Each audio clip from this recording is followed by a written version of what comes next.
Hey everybody, good morning. It is one of my least favorite days of the year. The day after all the fun and magic and lights, music and relaxation of Christmas and New Year's, the holidays, the day I have to go back to school. And inevitably, the day I have to go back to school is always gray, and bleak and cold. And I mean, if I showed you a video, it's like the road is gray, the sky is gray, the empty trees are gray, just everything is gray. It feels a little bit like in the Wizard of Oz, it feels like Kansas before Dorothy goes to Oz, and it's all black and white. Ooh, so kind of bleak, and all hits at once. Plus, usually the first day back is meetings and training, which is important, but it's not why you go into teaching. It's not where you derive your joy.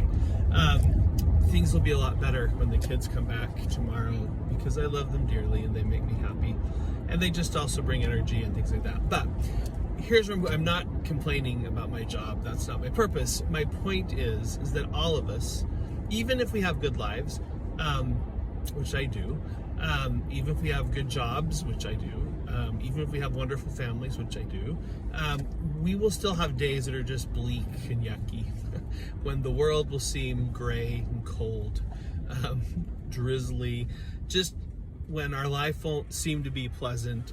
All right, it's just inevitable. So first of all, just know that that's inevitable. It happens to everyone, and it happens multiple times. So it's not like this is a one-time deal. That's just how life goes.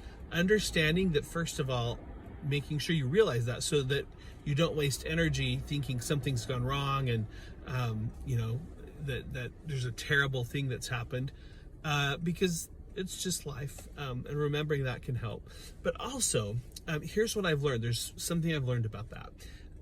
There's a lot you can't control, and these bleak times will happen kind of based regardless of what you do or don't do sometimes.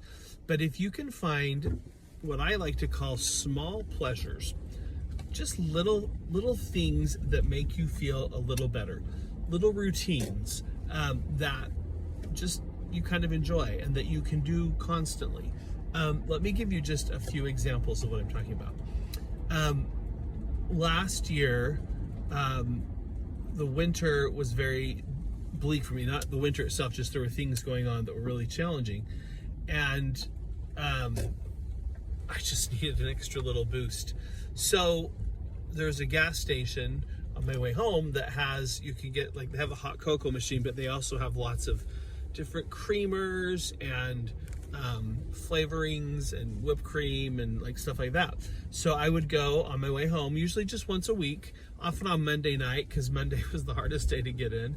I would swing by and get a really elaborately made, handcrafted, very large hot cocoa, and that just kind of got me through. Little tiny thing. It didn't change the circumstances of my life, but it was something that I enjoyed, and it really made me look forward actually to Mondays and to going to school, because I knew I'd get my hot chocolate that evening. I've done that for years. My students often kind of make fun of me or tease me, because especially during really stressful rehearsals, I will go through enormous, prodigious amounts of bubbly or different brands like that. I will drink it, tons and tons of it, and they kind of tease me about it, which is fine. I don't mind it. But the reason I do it is it's something that I enjoy, and it makes me feel a little calmer during stressful times.